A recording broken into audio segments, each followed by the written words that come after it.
any outfield player does. It's a very different game in the Premier League to what he's used to in France. Yeah. And I think he's an outstanding goalkeeper, and his time this season will come. He'll probably play all the European games. I think he'll play all the domestic cup games as well. So he'll get plenty of games, and he'll show us as fans, and he'll show AVB what he is as a goalkeeper. So his chance is going to come. There's it's a long season, and he's just going to have to wait, and he's going to have to buy his time. But when it comes, I'm convinced he'll take it. Like I say, he was very assured last night. He was very comfortable coming to claim crosses, which is a big thing with goalkeepers. He seemed very commanding with his penalty area. I think the back four seemed comfortable knowing they had him behind them between the sticks. So definitely. Give Lloris and Friedel a bit of time. They'll work together. Friedel's almost double his age. So Hello. Hello, we've lost our caller for a second. I think we've lost the connection. Hello. Hello, you still there? Oh, yeah, no, there we go. There we go. Friedel is he's the consummate professional. So he and Lloris can learn from each other. He's a gentleman, So it's a good situation to be in.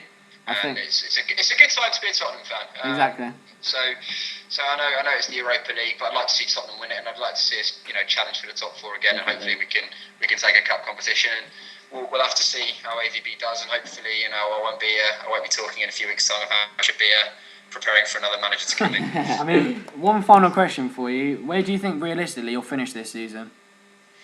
I think if Tottenham come fifth, we should keep hold of the manager, and you can build from that. I think Arsenal look very good. Chelsea look very good. Obviously City and United are going to be up there. And then you look at the teams that didn't crack the top 4 or 5 last season. Newcastle are going to want to be there or thereabouts once again. Everton look fantastic. Yeah, they are good. And I think they're going to be right up there come the end of the season. I think Everton might come 6th. If Tottenham come 5th, I think and win the Europa League or win a cup competition, that's a good season. Ideally, we'd be looking at the top 4 and we'll be in the Champions League. But I think if we come 5th, you've got to keep hold of the manager. Yeah, definitely. I completely agree with you there. A really tough competitive league this year. So, like you said, if Tottenham finish 5th and do very well in the Europa League, then they should definitely keep Villas-Boas. Yeah, completely agree. And hopefully that'll be the case. Every manager needs time. He's a young manager. I think he will be a great manager, and maybe it will take till the end of the season, maybe 2 years to get into the top 4. Okay then, thank you very much for coming on the show. Some great points there, and go give him a follow on Twitter, guys. Yeah, thanks. It's at DavidDom11. There you go. Thank you. Thanks very much. Cheers. Thank you very much for that call. That was absolutely brilliant. Some intellectual points. It's great to have a perspective from a Tottenham fan because it really gives you that view that you can't get from anyone else. Yeah. What we do like to do, obviously, if anyone follows on Twitter will know, we've hit over 1,000 followers, and this is our second show, so we're obviously grateful for that. Yeah. So Cam, would you like to give a quick shout out to the follower?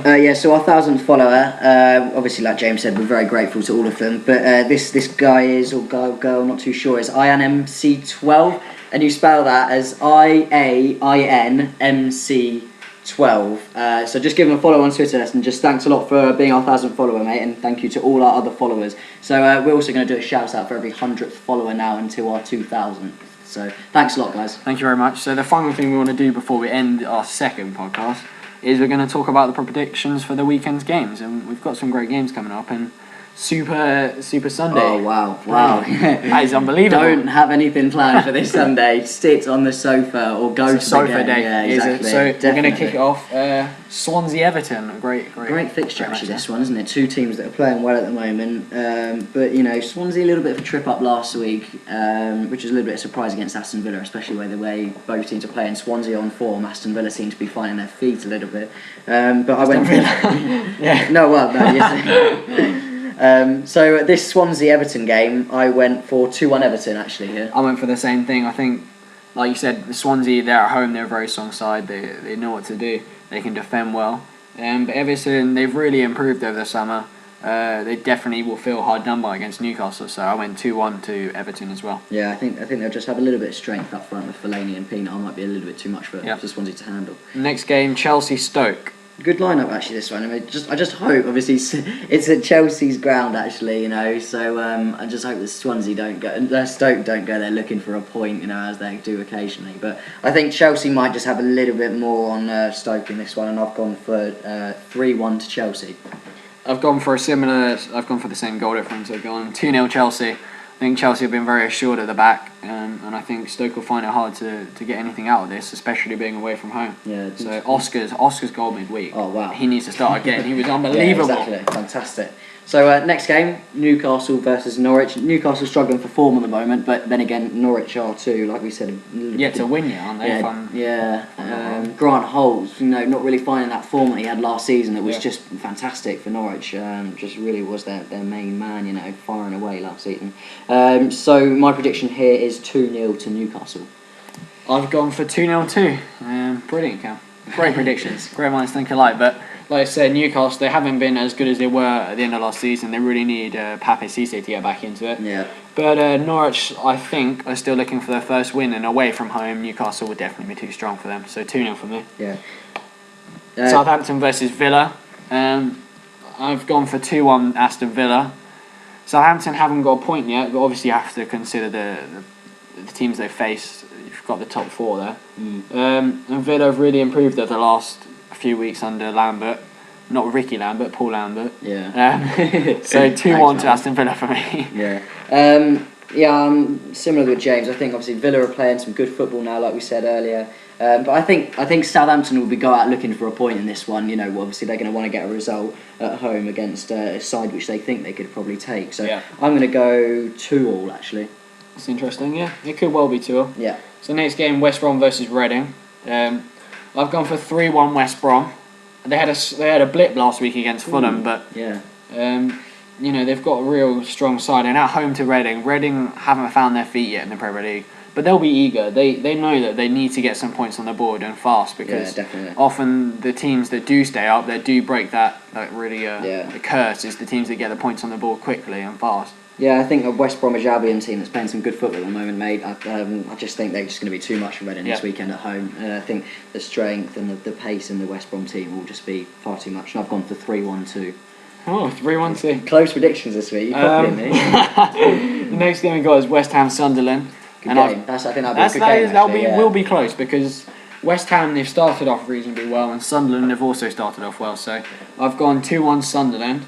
It will be a close game. I think West Ham did really lack Andy Carroll there, but I think Sunderland, they're lethal. They've got Johnson, they've got McLean, they've got Sessegnon, they've got Stephen Fletcher, and I think they'll get 3 points there. Yeah, I agree with you. I think Sunderland have got a great force, but I've just got a strange feeling about this, and I think West Ham's I think West Ham are just going to have, I don't know, I think there's going to be a lot of confidence after their previous games they've played, actually. And I've got a feeling this is going to be 2-1 to West Ham, actually. Yeah, that's not a bad shout. The next game, and our final game? No, not our final game. No. Silly, we're forgetting Super Sunday. Wigan versus Fulham. Go ahead, Cam. I'm in a mess. I've gone for 1-0 to Fulham, actually, this one. I think Berbatov is going to probably find himself on the scoreboard again. But I don't think it's going to be too high scoring game. I think Wigan are going to be there at home, and I think they're going to be tough to break down. But I think Fulham are going to just scrape this one. I've gone for 2-0. I think the same result in terms of 3 points. Fulham. Berbatov will be looking to get on the score sheet again. I think Wigan don't have enough to beat Fulham. So yeah, 2-0 for me. And then we come on to the big games of the week, the ones that everyone's looking for, isn't it? Super Sunday at its best. Yeah. Cam, what have you gone for Liverpool United then? So I've gone for 2-1 to Manchester United. It's obviously at Anfield this weekend, and Liverpool are always resilient at home. So I think they're going to be tough to break down, but I think United's power at the moment, as we were talking earlier, is just going to be a little bit too much for Liverpool.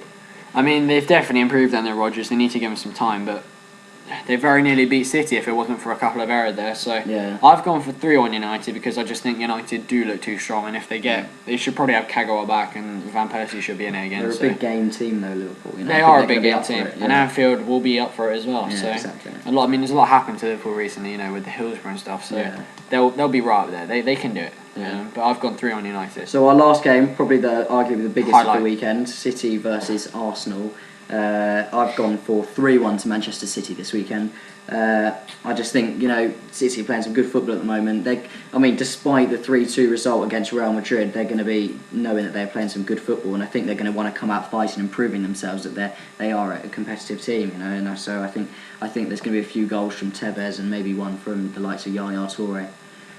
So I've gone for 2-1 City. I think it may be slightly harder than than Cam thinks. But I mean, Arsenal, they are a strong side, but I think City will have too much for them, and they haven't lost in ages at home. And I just think that City will do it. They'll do it 2-1. That'd be a great win for them as well, because Arsenal they are not an easy team to beat.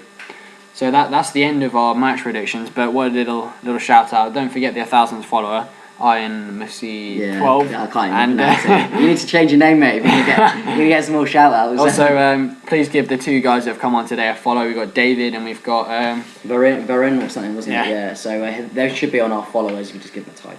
We'll give them a shout out later. So we'd like to thank all of you guys for following us, and hopefully we'll break the 1,200 mark by the time this one goes live. So thank you very much for listening. Brilliant. Thanks a lot, guys.